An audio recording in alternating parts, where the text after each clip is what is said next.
Good morning friends. स्वागत है आपका हमारे यूट्यूब चैनल जीएस कैप्सूल में। आई होप आप सभी लोग अच्छे होंगे और आपकी तैयारी अच्छी चल रही होगी। फ्रेंड्स, आप सभी को पता है हम अपने इस चैनल के माध्यम से daily current affairs one liners की फॉर्म में आपको प्रोवाइड कराते रहते हैं और वीकेंड पर मैं इसका फ्री पीडीएफ आपको अपने टेलीग्राम ग्रुप में अवेलेबल कराता हूं। तो अगर आप हमारे चैनल पर नए हैं और हमसे जुड़ना चाहते हैं तो प्लीज़ हमारे चैनल को सब्सक्राइब कर लीजिए। और अगर जो लोग जूनियर असिस्टेंट वगैरह की तैयारी कर रहे हैं उनके लिए मैंने 2 मास्टर वीडियो बना दिए हैं, वो भी जाकर मास्टर वीडियो हमारे चैनल पर देख सकते हैं। एक एमसीक्यू का वीडियो है जिसमें 450 एमसीक्यू हैं पिछले 4 महीने के, और एक वन लाइनर का वीडियो है जिसमें 800 से ज़्यादा वन लाइनर्स हैं पिछले 4 महीने के। तो वो आपको एग्जाम में काफ़ी हेल्प करेगा। ठीक है, तो चलिए शुरू करते हैं। आज देखते हैं कौन कौन से करंट अफेयर चर्चा में है। पहला, युवा मामले और खेल मंत्रालय 17 से 20 अगस्त तक उत्तर प्रदेश के वाराणसी में यूथ 20 समिट 2023 का आयोजन कर रहा है। तो कल से आपका उत्तर प्रदेश के वाराणसी में ये आयोजन शुरू हो गया। यूपी में है इसलिए हम लोगों के लिए वैसे ही इंपॉर्टेंट हो जाता है। इसके अलावा देखते हैं और कौन कौन सी G20 समिट अभी जुलाई और अगस्त में रिसेंटली बिल्कुल यही है, कौन कौन सी चर्चा में रही। चौथी G20 डिजिटल अर्थव्यवस्था कार्य समूह की बैठक बेंगलुरु कर्नाटक में आयोजित की गई 16 से 19 अगस्त। तीसरी भ्रष्टाचार अभी चल ही रही है, बल्कि ये तीसरी G20 भ्रष्टाचार विरोधी कार्य समूह की बैठक कोलकाता पश्चिम बंगाल में। थिंक 20 सचिवालय शिखर सम्मेलन मैसूर कर्नाटक में। G20 एम्पावर शिखर सम्मेलन गांधीनगर गुजरात में। और गांधीनगर गुजरात में अभी एक और बहुत इंपॉर्टेंट आयोजन चल रहा है। पहला WHO वैश्विक ट्रेडिशनल मेडिसिन सम्मेलन या पारंपरिक जो दवाइयां होती हैं उसका सम्मेलन गुजरात के गांधीनगर में चल रहा है। WHO के डायरेक्टर जनरल भी उसमें भाग लेने के लिए आए हैं और अपनी तरह का ये पहला है, इसलिए याद रखिएगा गुजरात के गांधीनगर में। वैश्विक अर्थव्यवस्था बैठक के लिए G20 हरित और सतत विकास एजेंडा, ये कहां पर आयोजित किया गया? नई दिल्ली में 28 और 29 जुलाई को। तो ये सभी बैठकें अभी चर्चा में रही। इसके अलावा देखिए, बात करें G20 की, तो G20 में एक टर्म यूज किया जाता है ट्रॉइका। ट्रॉइका देखिए उन 3 देशों को बोला जाता है। मान लीजिए भारत है, तो भारत ने किससे अध्यक्षता ली थी? इंडोनेशिया से। और भारत अगली अध्यक्षता किसको पास ऑन करेगा? वो करेगा ब्राजील को। तो जो पिछला देश होता है जिसके पास करंट में अध्यक्षता है, और जो अगला देश होता है या प्रोस्पेक्टिव कंट्री होती है, इन तीनों को मिलाकर ट्रॉइका बोला जाता है। तो G20 ट्रॉइका वर्तमान में अगर आपसे पूछे कौन है, तो इंडोनेशिया, भारत और ब्राजील, ये 3 याद रखिएगा। अगला, G20 फिल्म फेस्टिवल नई दिल्ली में शुरू हो रहा है। यह आयोजन आपका 2 सितंबर तक चलेगा। एक तो G20 फिल्म फेस्टिवल हो गया, इसके अलावा एक बहुत इंपॉर्टेंट है, पहला अंतरराष्ट्रीय खेल फिल्म महोत्सव। ठीक है, फर्स्ट इंटरनेशनल स्पोर्ट्स फिल्म आपका जो फेस्ट था वो कहां पर आयोजित किया गया? वेस्ट बंगाल की राजधानी कोलकाता में आयोजित किया गया। याद रखिएगा इसको। ठीक है, बहुत इंपॉर्टेंट है क्योंकि पहला है। फिर बता देता हूं, पहला इंटरनेशनल स्पोर्ट्स फिल्म फेस्टिवल खेल फिल्म महोत्सव कहां पर हुआ? वेस्ट बंगाल की राजधानी कोलकाता में। और कल आपको पता होगा, कल द्रौपदी मुर्मू जी कोलकाता भी गई हैं। वहां पर उन्होंने बंगाल में नशा मुक्त अभियान एक लॉन्च किया है। इसके अलावा जो विंध्यागिरी है, हमारा प्रोजेक्ट 17A के तहत एक युद्धपोत है, जो अपना प्रोजेक्ट 17A के तहत छठा युद्धपोत है, उसको उन्होंने कल उसका जलावतरण किया है। अब उसका अलग अलग फील्ड ट्रायल्स होंगे, टेस्टिंग होगी, उसके बाद उसे भारतीय नौसेना में शामिल किया जाएगा। तो याद रखिएगा, INS विंध्यागिरी उसका नाम है। विंध्यागिरी, विंध्यागिरी किस नाम पर रखा गया है? कर्नाटक की एक पर्वत श्रृंखला है, उसके नाम पर उसका नाम रखा गया है। अगला, अनुभवी अभिनेता विक्टर बनर्जी और अमिताभ कांत, जो कि भारत के G20 शेरपा हैं, नई दिल्ली में G20 फिल्म महोत्सव का इन्होंने उद्घाटन कल कर दिया। ये देखिए थोड़ा सा एक इंपॉर्टेंट न्यूज है। राजस्थान के मुख्यमंत्री अशोक गहलोत ने राज्य सरकार की अन्नपूर्णा खाद्य पैकेट योजना शुरू की है। तो आपसे सबसे पहला फैक्ट यही पूछेगा, अन्नपूर्णा खाद्य योजना कौन सी राज्य सरकार द्वारा शुरू की गई है? तो राजस्थान सरकार द्वारा, जिसका उद्देश्य हर महीने 10.4 मिलियन से अधिक परिवारों को मुफ्त में भोजन पैकेट वितरित करना है। तो काफी अच्छी देखिए स्कीम है ये। लगभग 1,04,00,000 लोगों को इसमें ये दिया जाएगा। तो काफी इंपॉर्टेंट है। बात करें राजस्थान की, राजस्थान अभी पहला राज्य बना है जिसने गिग वर्कर्स बिल पास किया है। ठीक है, गिग वर्कर्स बिल याद रखिएगा, राजस्थान ने अभी पहला पास किया है। इसके अलावा एक जो बहुत इंपॉर्टेंट न्यूज यहां पर रही है, एक पर्सन है नूर शेखावत।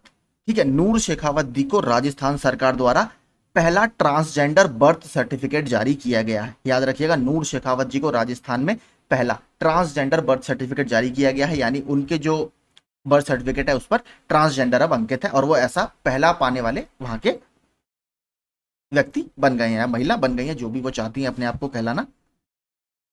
अगला, भारत की पहली, और हाँ सॉरी, एक और राजस्थान में हुआ था, नरेंद्र मोदी जी अभी राजस्थान में गए थे, नरेंद्र मोदी जी ने वहां पर यूरिया गोल्ड, एक नई इफ्को की किस्म लॉन्च की है, यूरिया गोल्ड, ये भी आप याद रखिएगा। अगला, भारत की पहली लंबी दूरी की रिवॉल्वर प्रबल लॉन्च हो गई है, बहुत इंपॉर्टेंट है, सीधे आपसे पूछेगा कि भारत की, या तो ऐसे पूछेगा कि हाल ही में चर्चा में रहा प्रबल क्या है, तो प्रबल भारत का पहला लंबी दूरी का रिवॉल्वर है। या आपसे ये पूछ सकता है कि भारत की पहली लंबी दूरी की रिवॉल्वर का नाम क्या है, प्रबल दे देगा, शक्ति दे देगा, या कुछ भी और नाम आपको रखकर दे देगा, तो प्रबल याद रखिएगा। रिवॉल्वर का निर्माण कानपुर स्थित राज्य के स्वामित्व वाले उद्यम advanced weapons and equipment India AWEIL द्वारा किया जाता है, तो ये काफी इंपॉर्टेंट एक न्यूज है। अगला, आयुष मंत्रालय और विश्व स्वास्थ्य संगठन, जिसकी बात हमने ऊपर की थी, WHO ने गुजरात के गांधीनगर में पारंपरिक चिकित्सा पर अपनी तरह का पहला वैश्विक शिखर सम्मेलन आयोजित किया है। इसको तो रट लीजिए, हो सकता है आपसे पूछ ले, क्योंकि पहले वाले आयोजन ज्यादातर पूछ लेता है। इसके अलावा अगर बात करें तो विश्व स्वास्थ्य दिवस कब मनाया जाता है, 7 अप्रैल को मनाया जाता है 2002 में। और एक ये थोड़ा सा इससे फैक्ट मैंने और संबंधित डाला है, 2022 में WHO ने भारत सरकार के सहयोग से global centre for traditional medicine यानी पारंपरिक चिकित्सा की स्थापना भी की है, याद रखिएगा, global centre for traditional medicine. इसके अलावा बात करें WHO की, विश्व स्वास्थ्य दिवस मैंने बता दिया 7 अप्रैल को मनाया जाता है। WHO की स्थापना 1948 में की गई है। हेडक्वार्टर कहां पर है, स्विट्जरलैंड के जिनेवा में। आगे चलते हैं, RBI यानी रिजर्व बैंक ऑफ इंडिया ने घर्षण रहित ऋण के लिए यानी फ्रिक्शनलेस क्रेडिट के लिए पब्लिक टेक प्लेटफॉर्म के लिए पायलट प्रोजेक्ट एक लॉन्च किया, यानी अभी टेस्टिंग के लिए उन्होंने पब्लिक टेक प्लेटफॉर्म लॉन्च किया। तो याद रखिएगा, पब्लिक टेक प्लेटफॉर्म आपसे पूछ सकता है किस बैंक के द्वारा किया गया है तैयार, तो RBI के द्वारा। अगला, इसमें देखते हैं हम RBI से संबंधित कुछ फैक्ट्स, क्योंकि ये भी एग्जाम में पूछता रहता है।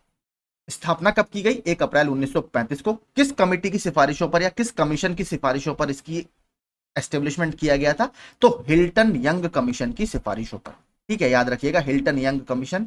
RBI का राष्ट्रीयकरण कब हुआ है, 1 जनवरी 1949 को हुआ है। फिर आता है आपका बैंकिंग रेगुलेशन एक्ट 1949, उसी के तहत हमारे यहाँ आजकल ज्यादातर बैंक सारे रेगुलेट किए जाते हैं। मुख्यालय मुंबई में, महाराष्ट्र में है। पहले इसका हेडक्वार्टर कहां पर था, कोलकाता में पहले इसका हेडक्वार्टर था। पहले गवर्नर कौन थे, सर ऑसबॉर्न स्मिथ थे, जो कि ऑस्ट्रेलिया के थे।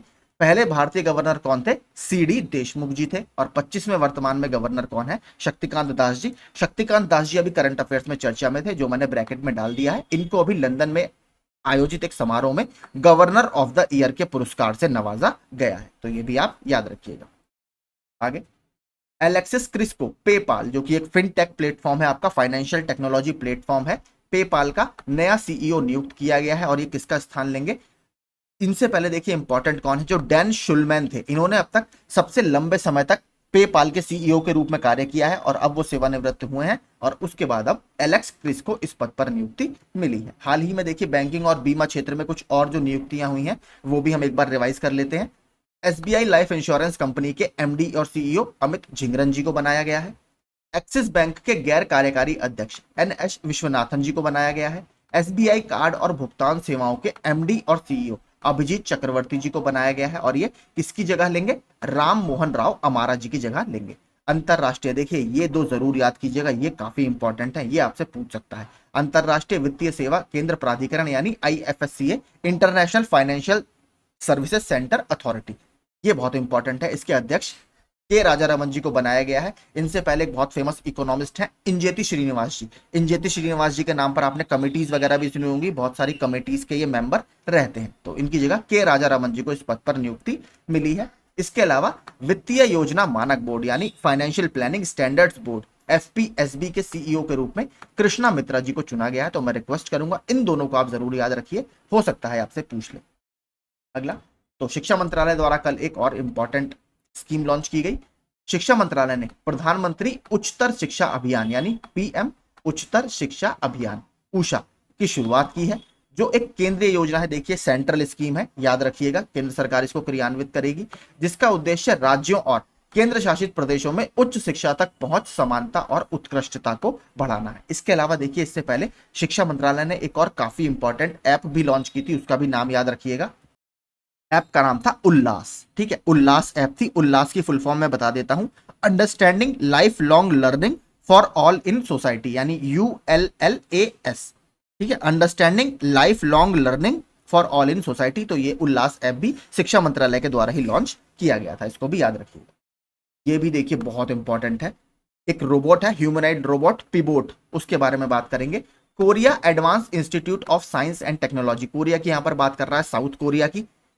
पिबोट के विकास के साथ विमानन में यानी एविएशन के क्षेत्र में अभूतपूर्व प्रगति कर रहा है, जो कि एक ह्यूमनॉइड रोबोट है। तो सबसे पहली बात, पिबोट क्यों चर्चा में है और पिबोट क्या है? तो पिबोट देखिए एविएशन से संबंधित यानी विमानन से संबंधित एक ह्यूमनॉइड रोबोट है। ह्यूमनॉइड मतलब ह्यूमन कौन होते हैं? इंसान। तो ह्यूमनॉइड रोबोट वो होते हैं जो इंसानों जैसा फंक्शन करने के लिए तैयार किए जाते हैं। तो ह्यूमनॉइड जो बना है वो ह्यूमन से बना है। तो ये उस तरीके के रोबोट होते हैं जो इंसानों की तरह काम करने के लिए तैयार किए जाते हैं। इसमें artificial intelligence, robotics, machine learning, इन सब तरीकों का प्रयोग किया जाता है, जिसे अपनी निपुणता और उन्नत एआई, मैंने क्या कहा था, एआई क्षमताओं का उपयोग करके विमान उड़ाने के लिए डिजाइन किया गया है। तो बहुत इंपॉर्टेंट है। देखिए सबसे पहले आपसे पूछेगा हाल ही में चर्चा में रहा पिबोट किस देश के द्वारा डिजाइन किया गया है? कोरिया का, Korea advance institute of science and technology के द्वारा इसको डेवलप किया गया है। विमान उड़ाने वगैरह से ये संबंधित है, तो इसको याद रखिएगा। ये आपसे ऐसे पूछ लेगा कि हाल ही में चर्चा में रहा पिबोट क्या है? तो पिबोट एक रोबोट है, ह्यूमनॉइड रोबोट है।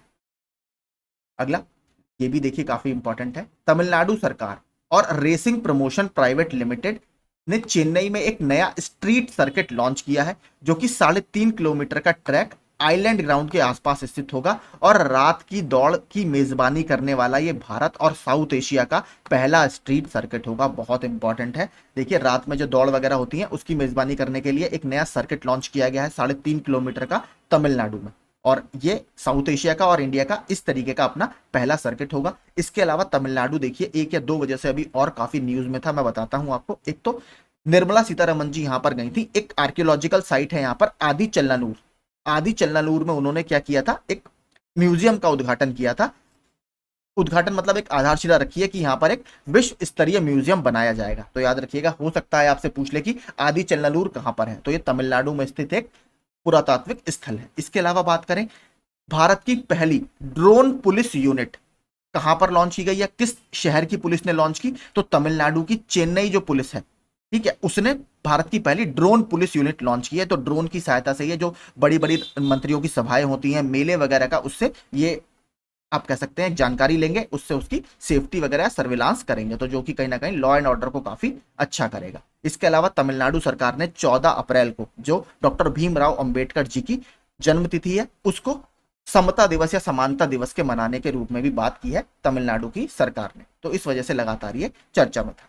आगे, भारतीय वायुसेना यानी इंडियन एयरफोर्स एक विशाल बहुपक्षीय सैन्य अभ्यास तरंग शक्ति, तो बहुपक्षीय मतलब इसमें कई सारे देशों की सेनाएं भाग लेंगी। ये देखिए आयोजित किया जाना था 23 में, लेकिन जो अलग अलग देश हैं उन्होंने इस समय आने में असमर्थता जताई, जिसके कारण इंडियन एयरफोर्स अब इसे पोस्टपोन कर दिया है 2024 तक के लिए, की मेजबानी करने के लिए तैयार हो रही है, जो मूल रूप से अक्टूबर के लिए निर्धारित था, लेकिन 2024 के मध्य तक इसे अब पुनर्निर्धारित किया गया है, यानी कहीं 2024 के बीच के महीनों में, यानी 6-7वें महीने में अभी आयोजित किया जाएगा, क्योंकि अलग अलग देशों ने मना कर दिया, इस समय हम नहीं आ पाएंगे। तो तरंग शक्ति अभ्यास हमें याद रखना है किससे संबंधित है? इंडियन एयर फोर्स से। अब एक और देखते हैं, टाइफून। हाल ही में देखिए एक चक्रवात काफी चर्चा में है, और चक्रवातों को आपको पता है जो साउथ चाइना सी है, जापान के आसपास का एरिया है, वहां पर टाइफून बोला जाता है। अमेरिका वगैरह के क्षेत्र में इसे हरिकेन बोल देते हैं, ऑस्ट्रेलिया वगैरह के आसपास के क्षेत्रों में इसे विली विली बोला जाता है। टाइफून लेन ने 15 अगस्त को जापान में दस्तक दी, जिससे भारी बारिश और तेज हवाएं आई। तो हमें सबसे पहले याद रखना है, आपसे सीधे पूछेगा कि हाल ही में चर्चा में रहा टाइफून लेन किस क्षेत्र में था, तो ये जापान और उसके आसपास के क्षेत्रों में पैदा हुआ है, और वहां पर इसने काफी ज्यादा तबाही मचाई है। तो मैं फिर से बता देता हूं, भारत में बोला जाता है साइक्लोन या चक्रवात, फिलीपींस, साउथ चाइना सी, यहां पर जापान वगैरह के आसपास इसे टाइफून बोला जाता है। अमेरिका वगैरह के आसपास इसे हरिकेन्स बोला जाता है, वहां पर टॉर्नेडो वगैरह भी बहुत आते हैं। और अगर बात करें ऑस्ट्रेलिया के आसपास के क्षेत्रों में इसे विली विली बोला जाता है। ये मैचिंग में बहुत आते हैं, जिन लोग तैयारी करते होंगे उनको पता होगा। अगला, ये भी देखिए कल काफी चर्चा में थी ऐप। केंद्रीय जल आयोग ने देश में बाढ़ के वास्तविक समय की भविष्यवाणी के लिए flood watch mobile app launch किया है। तो फ्लड, आपसे यही पूछेगा फ्लड वॉच मोबाइल ऐप किसने लॉन्च किया? तो सेंट्रल वाटर कमीशन ने या केंद्रीय जल आयोग ने इसको लॉन्च किया है। कैनरा बैंक ने कल एक स्पेशल खाता लॉन्च किया है, उसको देखते हैं। कैनरा बैंक ने एक विशेष बचत खाता कैनरा जीवन धारा पेश किया है, जो विशेष रूप से किसको समर्पित है? पेंशन भोगियों को और सेवानिवृत्ति के करीब आने वाले लोगों के लिए तैयार किया गया है। तो आपसे सीधे देखिए पूछेगा, कैनरा हटा देगा। हाल ही में एक नया बैंक अकाउंट जीवन धारा कौन से बैंक ने लॉन्च किया है? तो कैनरा बैंक ने लॉन्च किया है। किससे संबंधित है? पेंशन भोगियों और सेवानिवृत्ति के करीब पहुंच चुके लोगों से संबंधित है। एक अवार्ड कल चर्चा में था, सुभाष रुनवाल को RICS साउथ एशिया अवार्ड में लाइफ टाइम अचीवमेंट अवार्ड इन्हें दिया गया है। और एक रियल एस्टेट डेवलपर है ये, जो बिल्डिंग्स वगैरह बनाते हैं उससे ये संबंधित है, तो इनको ये अवार्ड इसमें मिला है। इसके अलावा देखिए 5 लोगों को यंग इको अवार्ड भी दिया गया है, भारत के 5 बच्चों को। वो मैंने टेलीग्राम ग्रुप में एक फोटो डाल दिया था, आप वहां से उसको जाकर पढ़ सकते हैं। काफी बड़ा आर्टिकल था इसलिए मैंने यहाँ पर नहीं डाला। उत्तर प्रदेश में देखिए क्रिकेट लीग हो रही है, उसके नए ब्रांड एम्बेसडर, पहला ही क्रिकेट लीग है तो उसके ब्रांड एम्बेसडर सुरेश रैना जी को बनाया गया है। याद रखिएगा, ये बहुत इंपॉर्टेंट प्रश्न है, उत्तर प्रदेश का है। पूर्व भारतीय बल्लेबाज सुरेश रैना इस महीने शुरू होने वाली उत्तर प्रदेश क्रिकेट लीग के ब्रांड एम्बेसडर होंगे। और किससे खेलते थे? चेन्नई सुपर किंग्स से खेलते थे। मैनचेस्टर सिटी ने अपना स्वर्णिम सफर जारी रखते हुए पहले ही प्रयास में यूएफा सुपर कप का खिताब अपने नाम कर लिया है। तो सीधे पूछेगा, यूएफा सुपर कप हाल ही में किसने जीता है? तो ये मैनचेस्टर सिटी के द्वारा जीता गया। और मैनचेस्टर सिटी का ये वाला सीजन काफी अच्छा रहा है। आपको पता है यूरोप में बहुत अच्छे अच्छे फुटबॉल क्लब हैं जो वहां पर फुटबॉल के कल्चर की वजह से काफी ज्यादा डेवलप हो गए हैं। ठीक है, अब आगे चलते हैं।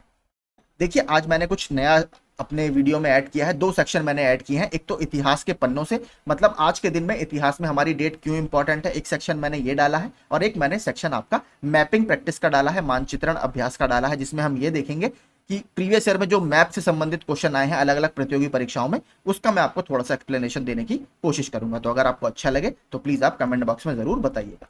तो पहला देखते हैं इतिहास के पन्नों से, यानी from the pages of history. 1888 में आज के दिन ही फ्रांसीसी खगोल शास्त्री पियरे जॉनसन ने आंध्र प्रदेश के गुंटूर में सूर्य ग्रहण का अवलोकन करते समय सूर्य के आसपास गैसीय वातावरण में हीलियम की खोज की थी। तो आपको पता है सूरज के जो उसमें हीलियम से उसका ज्यादा कंपोजिशन पूरा बना हुआ है सूरज का, तो इन्होंने ही सूरज के आसपास के क्षेत्रों में हीलियम की खोज की थी। बात करें पृथ्वी पर भी हीलियम ट्रेसेस के रूप में हमें मिलता है, थोड़ा थोड़ा फॉर्म में हमें मिलता है। उसकी खोज किसने की थी? इसके काफी समय बाद 1895 में ब्रिटिश रसायनज्ञ थे, उनका नाम था विलियम रामजी। इन्होंने पृथ्वी पर भी हीलियम के अस्तित्व की खोज की थी। तो दोनों आपसे पूछेगा तो मैंने आपको बता दिया। सूर्य के आसपास के वातावरण में किसने खोज की है? पियरे जॉनसन ने। और 1895 में पृथ्वी पर हीलियम के अस्तित्व की खोज किसने की? विलियम रामसे ने। बात करें 1951 में, देखिए आज ही, ये बहुत इंपॉर्टेंट दिवस है हमारे लिए। 1951 में आज ही खड़गपुर में भारत के पहले प्रौद्योगिकी संस्थान यानी IIT, तो Indian institute of technology India का पहला खड़गपुर में आज के दिन ही एस्टेब्लिश किया गया था। पहला सत्र कुल 42 शिक्षकों और 224 छात्रों के साथ शुरू हुआ। आज लगभग इसमें 550 संकाय सदस्य और 9,000 छात्रों के साथ ये दुनिया के शीर्ष 100 संस्थानों में शामिल है। तो IIT खड़गपुर काफी पुराना इंस्टीट्यूट है इंडिया का, और पहला आप IIT इसको भारत का मान सकते हैं। 1991 में इसकी स्थापना हुई थी आज ही के दिन। इसके अलावा देखिए IIT मद्रास और IIT दिल्ली बहुत चर्चा में है, बता देता हूं क्यों। IIT मद्रास भारत के बाहर पहला IIT परिसर स्थापित करने जा रहा है तंजानिया के जांजिबार द्वीप समूह में। और वो एक वजह से और इंपॉर्टेंट हो जाता है हमारे लिए, क्यों? किसी भी IIT की पहली महिला निदेशक के रूप में प्रीति अगलायम जी को IIT जांजिबार का अध्यक्ष या डायरेक्टर बनाया गया है। याद रखिएगा, फिर बता देता हूं, भारत के बाहर पहला IIT मद्रास स्थापित कर रहा है तंजानिया के जांजिबार द्वीप समूह में। उसकी पहली महिला डायरेक्टर, जो किसी भी IIT की, चाहे भारत हो, अब बाहर तो पहला ही है, उसकी पहली महिला डायरेक्टर बनने वाली हैं प्रीति अगलायम, नाम याद रखिएगा। इसके अलावा IIT दिल्ली क्यों चर्चा में है? IIT दिल्ली ने UAE संयुक्त अरब अमीरात के साथ अभी एक समझौता ज्ञापन पर हस्ताक्षर किए हैं, और उसने इंटरेस्ट दिखाया है संयुक्त अरब अमीरात की जो राजधानी है अबू धाबी में, वहां IIT परिसर स्थापित करने में। तो हो सकता है भारत के बाहर दूसरा IIT परिसर जो बने वो IIT दिल्ली का बने, UAE की राजधानी अबू धाबी में। इस वजह से चर्चा में था। IIT मद्रास 1-2 वजह से और न्यूज में है, दोनों बता देता हूं। IIT मद्रास ने अभी श्रीलंका के जाफना विश्वविद्यालय के साथ एक समझौता ज्ञापन पर हस्ताक्षर किए हैं रिसर्च और इनोवेशन के क्षेत्र में। इसके अलावा इजराइल ने IIT मद्रास के परिसर में एक वाटर टेक्नोलॉजी सेंटर या जल प्रौद्योगिकी केंद्र स्थापित करने की बात भी की है।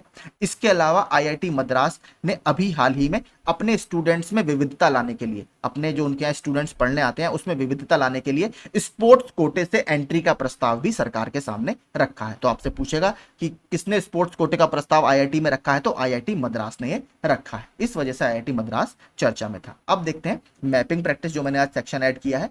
तो ये प्रश्न आया था आपका विधान भवन रक्षक 2018 की परीक्षा में। ग्रीनलैंड आपका कहां पर स्थित है, तो उन्होंने पूछा था कौन से ओशियन में या कौन से महासागर में स्थित है। तो अगर आप ग्रीनलैंड देखेंगे, सबसे पहली बात, ये दुनिया का सबसे बड़ा द्वीप समूह है। कौन से देश के अंतर्गत ये आता है, तो इस कौन से देश के अधीन आता है, तो पहली बात ये डेनमार्क के अधीन आता है। ग्रीनलैंड की राजधानी की बात करें, क्या है, नुक है। और कौन से ओशियन में ये स्थित है, तो ये नॉर्थ अटलांटिक ओशन, उत्तरी अटलांटिक महासागर में ये स्थित है। अब देखिए कुछ इससे संबंधित आप अगर देखेंगे तो डेनमार्क स्ट्रेट, डेनमार्क जल डमरू मध्य आपसे पूछेगा कौन से देशों के बीच में है, तो ये ग्रीनलैंड द्वीप समूह और आइसलैंड के बीच में है। इसके पश्चिम में क्या है, इसके पश्चिम में डेविस स्ट्रेट है, यानी डेविस जल डमरू मध्य है, यानी ग्रीनलैंड और किसके बीच में आएगी, ये कनाडा के बीच में। मैं आपको इसका और मैप दिखाता हूं, उससे आपको और बेहतर समझ में आएगा। ठीक है, यहां से आपको देखिए और ये बेहतर समझ में आएगा। यहां पर आप देखेंगे ग्रीनलैंड है पूरा, ये आर्कटिक सर्कल है। ठीक है, आर्कटिक सर्कल किसको बोलते हैं, जो 66.5 डिग्री उत्तरी अक्षांश की लाइन होती है उसको आर्कटिक सर्कल बोला जाता है।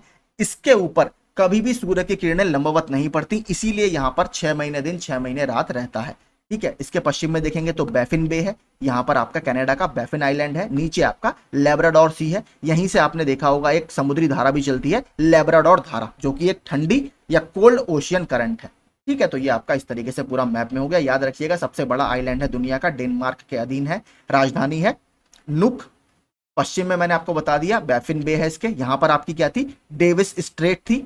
यहां पर कौन सी स्ट्रेट है, डेनमार्क स्ट्रेट है। ये आपका आइसलैंड है।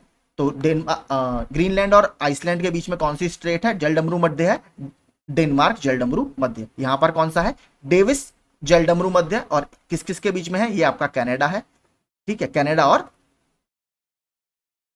डेनमार्क के बीच में। ठीक है, आगे चलते हैं और देखिए एक प्रश्न इससे देखिए क्या बनता है, जो मैंने आपको आर्कटिक सर्कल बताया, जो 66.5 डिग्री उत्तरी अक्षांश है, ये पूछ लेता है कि किन किन देशों से होकर गुजरता है, या एक बार ये पूछ लिया था कौन से महाद्वीप से होकर ये नहीं गुजरता। तो आपको मैं दिखा देता हूं, अगर हम इसको पूरा डिटेल में देखें, वो भी फोटो मैंने लगाया है। तो अगर आप नीचे देखेंगे, ठीक है, ये आपका आर्कटिक सर्कल है। तो आर्कटिक सर्कल कौन कौन से देशों से होकर गुजरता है, ये रूस से गुजरता है, फिनलैंड से गुजरता है, स्वीडन से गुजरता है, नॉर्वे से गुजरता है, आइसलैंड के बहुत छोटे से हिस्से से गुजरता है, डेनमार्क से गुजरता है, कनाडा से गुजरता है, और अलास्का वाला जो क्षेत्र है यूएसए का, वहां से ये होकर गुजरता है। तो अगर आप देखेंगे कौन कौन से महाद्वीप आ गए, यूएसए कौन से और कनाडा कौन से महाद्वीप में है, उत्तरी अमेरिका महाद्वीप में है। डेनमार्क आइसलैंड कौन से महाद्वीप में है, ये यूरोप में है। फिनलैंड नॉर्वे स्वीडन ये कौन से में, ये भी यूरोप में है। रशिया कौन से महाद्वीप में है, तो ये एशिया में है। ठीक है, तो इन यानी एशिया, यूरोप और नॉर्थ अमेरिका, उत्तरी अमेरिका, इन महाद्वीपों में ये होकर गुजरता है 66.5 डिग्री उत्तरी अक्षांश। ठीक है, तो इसका आंसर आपका क्या होगा, ये उत्तरी अटलांटिक ओशन में स्थित है। ठीक है, जलडमरू मध्य वगैरह मैंने आपको डिटेल में बता दिया। तो अगर आपको अच्छा लगा हो, मैं डेली इस तरीके का सेक्शन ऐड करूंगा जो प्रीवियस ईयर में मैथ से संबंधित प्रश्न पूछे गए हैं, ताकि आपके तैयारी को काफी अच्छा कर सके। ठीक है, तो यही देखिए हमारा आज का पूरा करंट अफेयर्स का सेशन था। आपको अगर अच्छा लगा हो तो प्लीज चैनल को सब्सक्राइब और वीडियो को लाइक जरूर कीजिएगा। Thank you so much.